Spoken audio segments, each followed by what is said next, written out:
السلام علیکم خواتین و حضرات، میں آپ کا میزبان ڈاکٹر شہزاد شمیم اور جناب قرآن کی آج کی نشست یہ 8واں درس ہے سورہ آل عمران کا۔ قرآن مجید کی یہ تیسری صورت ہے اور آج کی آیات جو ہیں 29 سے 33 تک 33 تک اس پہ تفصیل سے آگاہی فرمائیں گے قرآن کی روشنی میں جناب قرآنی اسکالر انجینئر محمد طفیل شاد صاحب۔ تو سر پلیز گو ایٹ۔ السلام علیکم۔ بسم اللہ الرحمن الرحیم۔ آج 7 فروری ہے، سن ہے 2023 اور دن ہے منگل کا۔ میں ہوں محمد طفیل شاد۔ حاضرین سامعین السلام علیکم۔ سورہ العمران جو قرآن کریم کی تیسری صورت ہے اس کا تسلسل ہے اور آج اس کا 8واں درس ہے۔ سامعین کرام، آج ہم سورہ العمران کی 29 آیت سے ابتدا کریں گے اور کوشش کریں گے کہ 33 تک ہم کور کر سکیں۔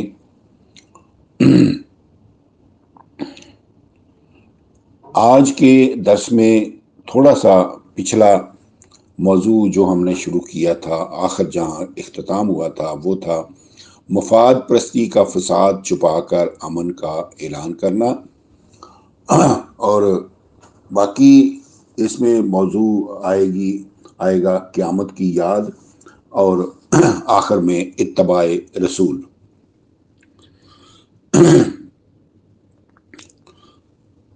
مفاد پرستی کا فساد چھپا کر امن کا اعلان کرنا۔ اقوام عالم کا دستور یہ رہا ہے کہ ہر طرف جنگیں بھی چھڑی ہوئی ہوتی ہیں اور ہر طرف امن کا ڈنڈورا بھی پیٹا جا رہا ہوتا ہے۔ جو قومیں عوام کی ضروریات زندگی کو تسلیم نہیں کرتی، اگرچہ ان کے ذہنوں میں ذاتی یا طبقاتی مفاد پوشیدہ ہوتا ہے، لیکن ان کی بھی زبان قلم سے یہی اعلان جاری رہتا ہے کہ ہم دنیا سے غربت، بیماری اور ناخواندگی کا خاتمہ کر کے یا ناخواندگی کا خاتمہ کرنے کے متمنی ہیں۔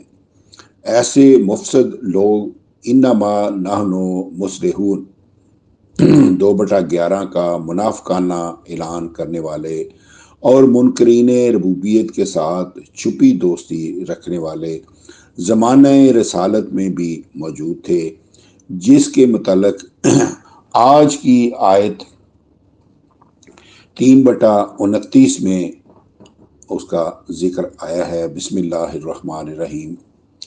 قل ان تخفوا ما فی صدورکم او تبدوہ یعلمہ اللہ وَيَعْلَمُ مَا فِي السَّمَاوَاتِ وَمَا فِي الْأَرْضِ وَاللَّهُ عَلَىٰ كُلِّ شَيْءٍ قَدِيرٌ۔ اے رسول، لوگوں سے کہہ دیجئے گا کہ انفرادی مفاد کا جذبہ تمہارے ذہنوں میں موجود ہے، خواہ تم اسے چھپاؤ یا نہ چھپاؤ، نہ ظاہر کرو، خواہ تم اسے چھپاؤ یا ظاہر کرو، اللہ تعالیٰ اسے جانتا ہے۔ تمہارے پوشیدہ عزائم چیز ہی کیا ہے؟ وہ تو آسمانوں اور زمین میں جو کچھ بھی ہے ہر چیز سے باخبر ہے، نیز باخبر ہی نہیں بلکہ اللہ ہر چیز کے خود قوانین مقرر کرنے والا ہے۔ اس نے ہر چیز کو اپنے قوانین کی زنجیروں میں جکڑ رکھا ہے۔ قیامت کی یاد۔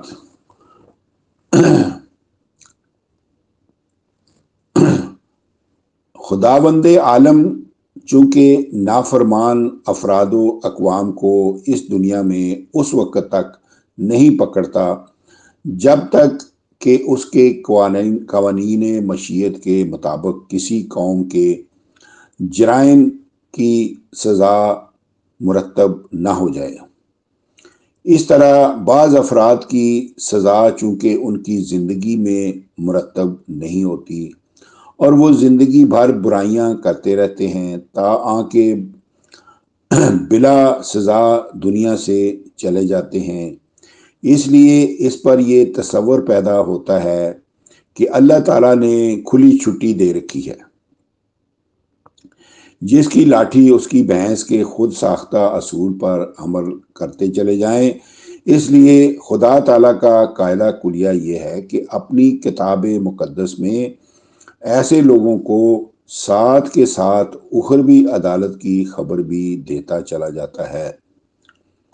چنانچہ سلسلہ درس کی اگلی آیت میں ارشاد ہوا ہے، یوم تجد کل نفس بما عملت من خیر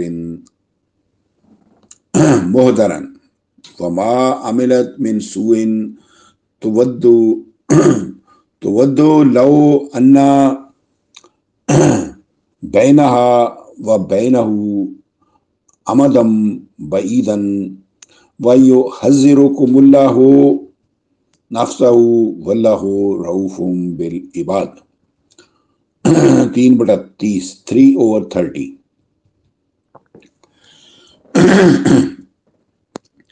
وہ دن قابل ذکر ہے جس میں ہر شخص اپنے ہر اس عمل کو حاضر پائے گا جو وہ بھلائی میں سے بجا لایا، نیز اپنے ہر اس عمل کو بھی موجود پائے گا جو وہ برائی میں سے بجا لایا تھا۔ برے اعمال کی سزا کے متعلق وہ آرزو کرے گا کاش کہ اس سزا کے اور اس کے درمیان بہت ہی دوری ہو۔ حقیقت یہ ہے کہ قیامت کی بار بار یاد دلا کر اللہ تعالیٰ تمہیں اپنے قانون کی مخالفت کے برے نتائج سے ڈراتا ہے، کیونکہ اللہ تعالیٰ اپنے بندوں پر بہت ہی مہربان ہے۔ سامعین کرام، اس سے اگلی آیت میں قوانین خداوندی کی مخالفت کی عملی صورت کی وضاحت خود حضور کی زبان مبارک سے ان الفاظ میں بالفاظ ذیل کرائی گئی ہے، قل ان کنتم تحبون اللہ فاتبعونی یحببکم اللہ ویغفر لکم ذنوبکم واللہ غفور رحیم۔ اے رسول، کہہ دیجئے گا کہ اگر تم اللہ سے محبت کرتے ہو تو میری پیروی کرو، چونکہ میں قرآن کریم کی پیروی کرتا ہوں جس کا ذکر 6/50 میں ہے، 10/15 میں ہے، 46/9 میں ہے۔ اس لیے میری پیروی قرآن کریم کی پیروی ہے۔ اس طرح اللہ تمہیں پسند کرے گا اور تمہاری خطائیں معاف کر دے گا، کیونکہ اللہ تعالیٰ معاف کرنے والا مہربان ہے۔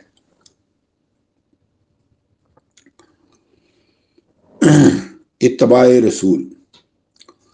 اس آیت کریمہ سے اتباع رسول کے پردے میں کتب روایات کی اتباع کا ثبوت پیش کیا جاتا ہے، حالانکہ اللہ تعالیٰ نے قرآن کریم میں رسول مقبول سے خود اعلان کروا رکھا ہے، ان نتبع الا ما یوحی الی، 6/50 10/15 46/9۔ میں نہیں اتباع کرتا مگر صرف اس کی جو میری طرف وحی کیا گیا ہے، اور اس سوال کا جواب بھی کہ آپ پر کیا وحی کیا گیا تھا خود آپ ہی سے کلوا دیا گیا ہے اور اس کی خود ہی تصدیق بھی کر دی گئی ہے۔ وَأُوحِیَ إِلَیَّ هَٰذَا الْقُرْآنُ 6/19، اور میری طرف یہ قرآن وحی کیا گیا ہے۔ أَوْحَیْنَا إِلَیْکَ هَٰذَا الْقُرْآنَ 12/13، اور تیری طرف ہم نے یہ قرآن وحی کیا گیا ہے۔ سامعین کرام، جو قرآن کریم جس نے کی وحی وصول کی ہے وہ یہ فرما رہے ہیں کہ میری طرف یہ قرآن وحی کیا گیا ہے۔ بھیجنے والا جو ہے اللہ تعالیٰ کی ذات، وہ بھی فرما رہی ہے کہ تیری طرف ہم نے صرف یہ قرآن کریم وحی کیا گیا ہے۔ ان ہر سے آیات کریمات کے اتصال سے ثابت ہوتا ہے کہ رسول مقبول وحی کی اتباع کرتے تھے اور آپ پر قرآن کریم وحی کیا گیا تھا، جس کی تائید و تصدیق اللہ تعالیٰ اور رسول مقبول ہر دو کے بیانات سے بین ہے، ظاہر ہے، واضح ہے۔ پس ثابت ہوا کہ اصل مطبوع یعنی اصل قابل اتباع وحی الہی ہے، جس کے تابع خود رسول مقبول بھی تھے۔ اس طرح اگرچہ رسول مقبول ہم میں سے موجود نہیں ہیں، لیکن ہمارے اندر اصل مطبوع کا مطلب ہے قابل اتباع، جس کی اتباع کی جائے، وہی الہی قرآن کریم اپنے صحیح متن کے ساتھ موجود محفوظ ہے اور قیامت تک موجود محفوظ رہے گا۔ پس آیت زیر بحث 3/31 میں اتباع رسول کی صورت میں اتباع قرآن کا حکم دیا گیا ہے، کتب روایات کی اتباع کا حکم ہرگز نہیں دیا گیا۔ میں اس بات کو پھر دہراتا ہوں، 3/31 میں اتباع رسول کی صورت میں اتباع قرآن کا حکم دیا گیا ہے، کتب روایات کی اتباع کا حکم ہرگز نہیں دیا گیا۔ چنانچہ سلسلہ درس کی اگلی آیت مجیدہ میں حضور کو دوبارہ حکم ہوا ہے کہ آپ کہہ دیجئے کہ لوگوں، اللہ تعالیٰ کی اطاعت اس کے رسول کے لائے ہوئے ضابطہ حیات کے ذریعے کرو۔ قل اطیعوا اللہ والرسول فإن تولوا فإن اللہ لا يحب الکافرین۔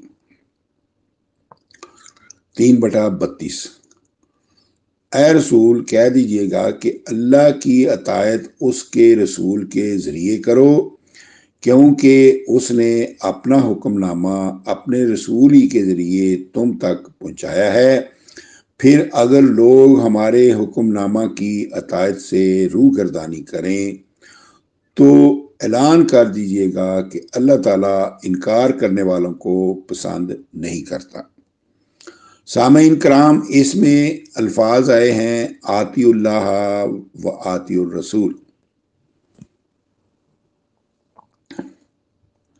اس جملہ میں واو بمانی بذریہ ہے، جس کی وضاحت قرآن کریم نے وَأَذَانٌ مِّنَ اللَّهِ وَرَسُولِهِ إِلَى النَّاسِ يَوْمَ الْحَجِّ الْأَكْبَرِ أَنَّ اللَّهَ بَرِيءٌ مِّنَ الْمُشْرِكِينَ 9/3۔ اس میں اللہ تعالیٰ نے وضاحت کر دی ہے کہ اللہ اور رسول کا اعلان ایک ہی ہے، دو نہیں ہے۔ وَأَذَانٌ مِّنَ اللَّهِ وَرَسُولِهِ، یہ اللہ تعالیٰ نے بتایا ہے کہ اللہ اور رسول کا اعلان ایک ہی ہے، دو اعلان نہیں ہے۔ اس آیت کا معنی یہ ہے کہ حج اکبر کے دن اللہ کا اعلان ہے اس کے رسول کے ذریعے کہ بے شک اللہ اور اس کا رسول مشرکوں سے بیزار ہیں، جس طرح یہاں روز روشن کی طرح عیاں ہے کہ رسول کا اعلان اللہ کے اعلان ہے، یعنی رسول کا اعلان اللہ کا اعلان ہے، الگ نہیں تھا۔ اسی طرح رسول کی اطاعت اللہ کی اطاعت سے الگ ہرگز نہیں ہے۔ علاوہ ازیں اطاعت ہوتی ہے حکم کی، اور حکم ہے صرف اللہ تعالیٰ کا۔ اِنِ الْحُکْمُ إِلَّا لِلَّهِ 6/57، 12/40، 12/67، 6/57، 12/40، 12/67۔ نیز فرمایا لا یشرک فی حکمہ احدا۔ 18/26 اللہ تعالیٰ اپنے حکم میں کسی ایک کو بھی شریک نہیں کرتا۔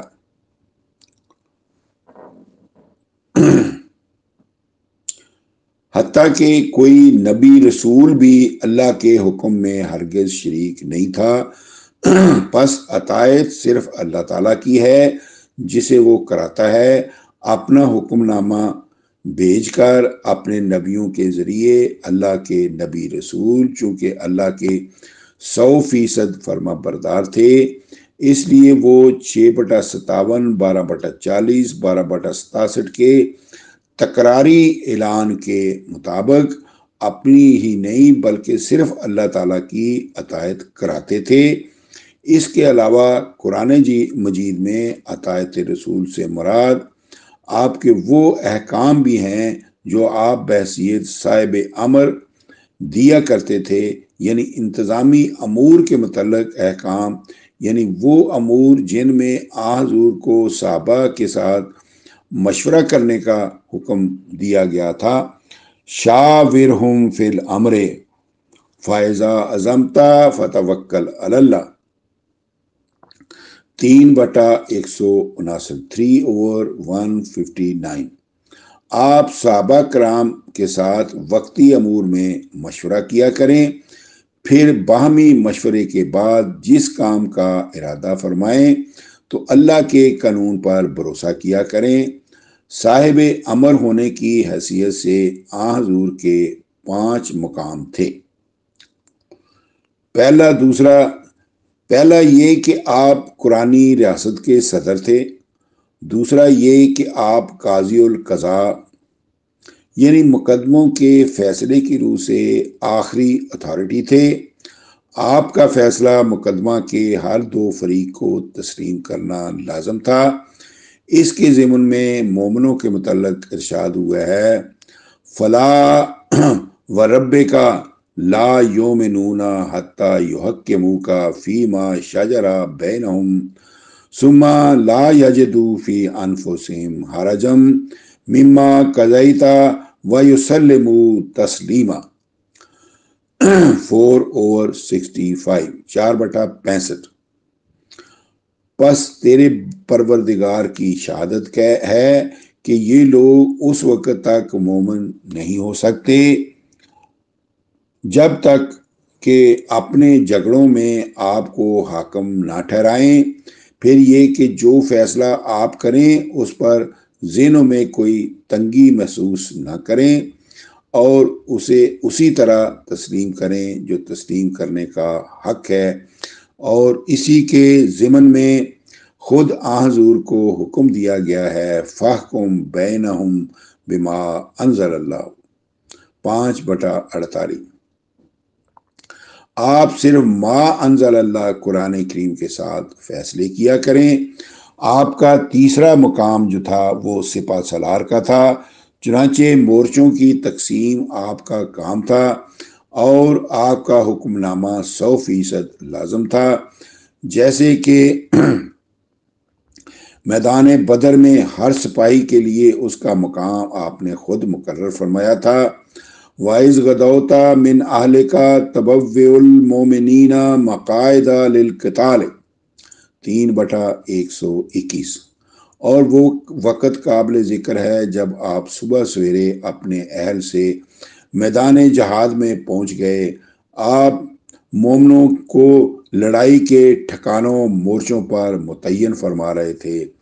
یہ تعین حضور فرماتے تھے جو بدریہ وحی نہیں ہوتا تھا، اور اسی طرح مال غنیمت کی تقسیم بھی بذریعہ وحی نہیں ہوتی تھی، یہ بھی خود حضور کا کام تھا۔ چنانچہ مومنوں کو حکم ہوا ہے، وما اتاکم الرسول فخذوہ وما اتاکم الرسول فخذوہ وما نہاکم عنہ فانتہوا، 59/7۔ اور مال فے یا مال غنیمت میں سے تمہیں جو مال اللہ کا رسول دے وہ لے لیا کرو، اور جس مال سے منع کرے اس سے رک جایا کرو، یعنی جس کو اللہ کا رسول جتنے مال کا حقدار قرار دے